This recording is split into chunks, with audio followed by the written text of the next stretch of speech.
and gentlemen, for the very first presentation on this regard, I would like to invite Group Sustainability Engineer, Brandix Lanka Limited, Mr. Vinura Jayewardene. Please put your hands together as I invite Vinura on stage. Thank you. So good morning to everybody, to the distinguished guests as well, and it's an absolute pleasure for me to speak to you all at the ESG Summit today. Basically, I'll just be going through some of the learnings that as Brandix we have gone through in terms of ESG, and also some of the work we have done to simplify it for you all too, because I feel like this would be a very important part for any corporate going forward. So before I do start, I'll just like to give you all a little bit of context to where we are today, what does ESG mean, and why has this really rolled out and why it's gaining a lot of traction. And I'll just start with the world we are in today. If we take 2050, let's just fast forward to 2050, which turns out to be the year that we have set a lot of our targets to, especially from the climate front. It's estimated that the global population would increase to, generally speaking, about 9 billion, which also means that there will be a 4 times larger economy, which also directly translates to the fact that there will be a 50% increase in emissions. And also, this basically means that our goal in achieving 1.5 degrees Celsius will be a problem. And in fact, it's estimated to go over 3 degrees, somewhere in between 3 and 6. And what does this really mean in the local context, in the Sri Lankan context at least? This does mean, Mark mentioned this as well, that the number of days surpassing 35 degrees Celsius will increase from an average of 20 days a year to 100. This also means that there will be significant climate variability, extreme weather conditions, both from a rain perspective as well as heat. This will also increase the frequency of droughts, which would mean that an absolute effect towards the crops and food security will be a big problem in Sri Lanka going forward. And finally, the rise in sea levels will mean that estuaries will be contaminated, and again, damaging the aquatic ecosystems to a large extent.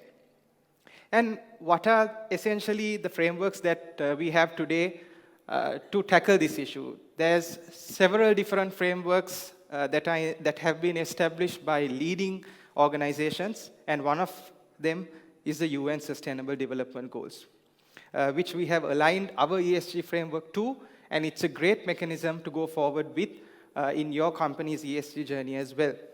Similarly, the UNFCCC Paris Agreement, basically made popular in COP21 in 2015, the UNGC principles, the 10 principles of the UN Global Compact. In fact, UNGC went a step further as a co-founder of the science-based targets as well, mostly from an emissions point of view, and also most recently, the Climate Pledge, which was founded by Amazon, once again in alignment with the Paris Agreement. So as an organization, as Brandix, what have we really done? This essentially gives you a snapshot of our sustainability journey and what we have gone through along the years. So we started back in 2007, not really a year where sustainability was a buzzword, but we did understand that it was an important aspect going forward. And our journey really kicked off when our facility in Seedua became the world's first LEED Platinum rated apparel manufacturing facility. And along the years, we have really gained a lot of accolades, and one of them include our 1,000-acre apparel city in India being ISO 14001 certified. And in 2019, our facility in Batticaloa became the world's first net zero carbon apparel manufacturing facility. I'll get back to net zero in a while, but I'm also happy to say that earlier this year, 5 more of our facilities were certified as net zero, and Brandix is the first Sri Lankan company to be a signatory to the Climate Pledge. So before I get into the real, I would say, crux of this presentation, I'd just like to speak to you a little bit about the difference between sustainability and ESG, even though it's very interchangeably used these days. So sustainability, very generally speaking, is more of a concept or an agenda that a company follows. It can be a technical approach, for example, the installation of solar power, or the water treatment facilities, while ESG is actually a tool that drives the sustainability approach of a facility. So very generally speaking, ESG is how the world impacts a company, while sustainability is how a company impacts the world. Speaking about ESG implementation and, of course, adoption, I've tried to simplify it as much as possible so that it's easy to understand. It can be overwhelming at times, but it's all about understanding what it is and something that will be very important for the future as well. And starting off, there are 4 key elements that we have to understand when it comes to a ESG framework and the implementation of an ESG framework. Number 1 is materiality. Materiality, what we basically mean by materiality is the number of material topics that are applicable to your organization. So us coming from an apparel manufacturing background, we'll have certain different topics that are applicable to us as opposed to, say, an FMCG or a company in the service sector. Number 2 is to adopt a globally renowned reporting framework. So Brandix has followed the GRI framework all the way since 2011, and this has really been almost our Bible, really, when it comes to our GRI framework.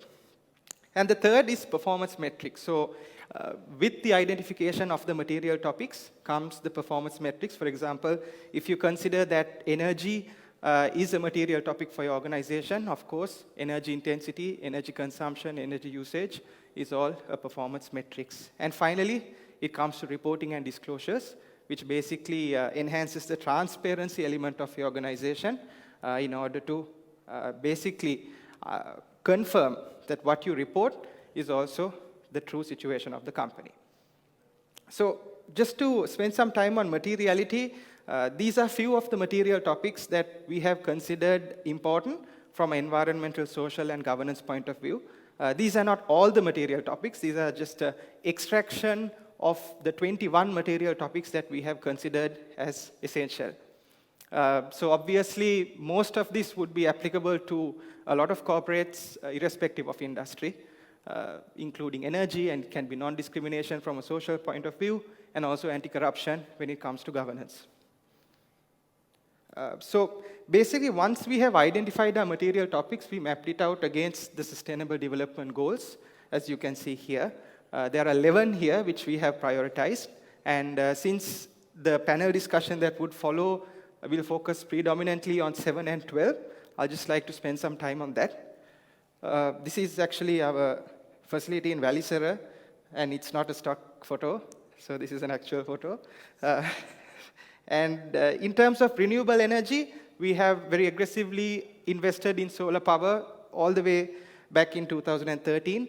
And right now, we have approximately 12 megawatts of solar power on the top of our facilities. And also 6 of our facilities are certified as net zero carbon. So here, I'd like to take some time to give you the difference between net zero carbon and being carbon neutral. So ideally, net zero carbon is when all the emissions produced by your facility is offsetted by on-site renewable energy. So as Brandix always wanted to reduce our negative impact to the environment, we have prioritized net zero carbon, and that too in scope 1 and scope 2 emissions. Going forward, we hope to expand this to the scope 3 aspect as well through the commitment to SBTi.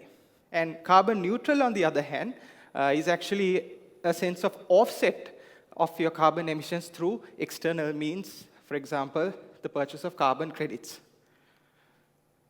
This is a bunch of pictures of our LEED-rated facilities. On the top left, we have our facility in Batiklo. The top right is a LEED Gold certified facility in Ratmalana. Bottom right is really what started our sustainability journey, a LEED Platinum-rated facility in Sidua. And on the left, bottom left, we have a LEED Gold certified facility, which is Koggala. And from an environmental impact point of view, what does this really mean? From the start of our sustainability journey, we have been able to reduce our greenhouse gas emissions intensity by about 84%, reduced our water consumption by 27%, and on the SDG of responsible consumption, been able to divert all of our waste from landfills. And how this really brings all together, and the most final element of a ESG framework, as I mentioned, was the reporting of your disclosures. So Brandix has been reporting on our ESG performance through our sustainability reports since 2011, and we recently published our 7th consecutive sustainability report. And if you are interested in reading, please feel free to scan the QR code to not only read this report, but also our previous reports as well. And basically, just before I conclude, I have a short clip that will be played. But just before the short clip, I'd like to just spend a few seconds on our DNA as well, because to progress from sustainability as a function to business as usual, it's really important that sustainability is engraved into the DNA of the company. And it would be unfair if I don't really consider our people of Brandix who are able to provide inspired solutions. And it's because of them that we are able to come up here, speak today on the fact that we've been able to inspire beyond, especially through our CSR and sustainability efforts. So we have a short clip for about 4 minutes that was done to us by BBC, which gives a very nice overview of our sustainability journey, our ESG approach, on how green buildings have a fantastic, profound effect on not only the planet, but the people as well. Thank you very much.